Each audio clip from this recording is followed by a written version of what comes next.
हे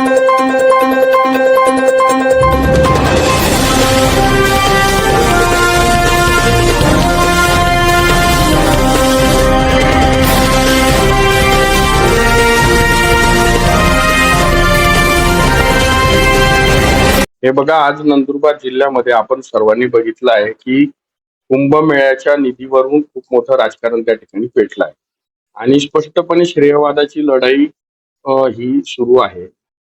विधान परिषदेचे आमदार असतील किंवा विधानसभेचे इथले स्थानिक आमदार असतील, या दोघांमध्ये ही श्रेयवादाची लढाई आहे. मात्र खऱ्या अर्थानं ज्या पद्धतीनं जिल्हा नियोजन समितीचे अध्यक्ष राष्ट्रवादी काँग्रेस पक्षाचे पालकमंत्री आदरणीय हसनजी मुश्रीफ साहेब आहे, यांच्या नेतृत्वामध्ये खऱ्या अर्थानं हा कुंभमेळ्याच्या निधीचा वाटप होणार आहे.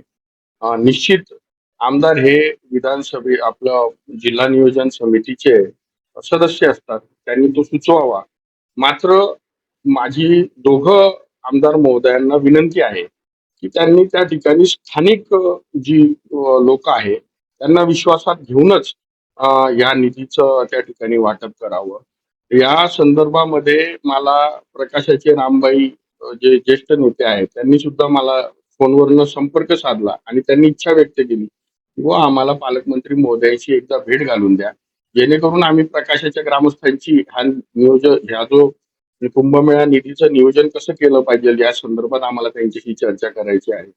गौतमेश्वर मंदिराचे जे ट्रस्टीज आहेत त्यांनी माझी भेट घेतलेली आहे, त्यांची देखील त्याच पद्धतीची मागणी आहे. त्याच्यामुळं मला असं वाटतं की त्या स्थानिक लोकांना त्या ठिकाणी हे करून, निधी काय फार मोठा नाहीये, 6 कोटीचा निधी त्या ठिकाणी आहे. त्याच्यामुळे केवळ आरोप प्रत्यारोपाचं राजकारण करून त्या निधीचा काय उगाच सत्यानाश करू नये असं मला त्या ठिकाणी वाटतं. स्थानिकांना विश्वासात घ्यावं आणि निधीचा चांगला उपयोग करावा. नाही, निश्चित मी तुम्हाला एक सांगतो की त्या ठिकाणी जी काही जिल्हा नियोजन समितीमध्ये हे आमदार महोदय हे सदस्य आहेत, मात्र जिल्हा नियोजन समितीचे अध्यक्ष शेवटी पालकमंत्री आहेत आणि पालकमंत्र्यांच्या शेवटी ह्या सर्व याच्यावर त्यांचं ते स्वतः निरीक्षण करत असतात. त्यांचं स्वतःच त्या ठिकाणी पालकमंत्रीच त्या ठिकाणी ह्या पद्धतीचं त्याचं निधीचं वाटप करणार आहेत जिल्हा नियोजन समितीच्या सचिवांच्या माध्यमातून.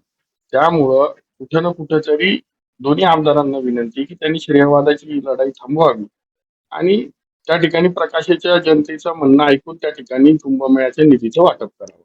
सामान्य जनतेचा आवाज थेट तुमच्यापर्यंत. ई मराठी न्यूजच्या ताज्या बातम्या आणि नवनवीन अपडेट्स मिळवण्यासाठी आपल्या YouTube चॅनलला सबस्क्राईब करा लगेच.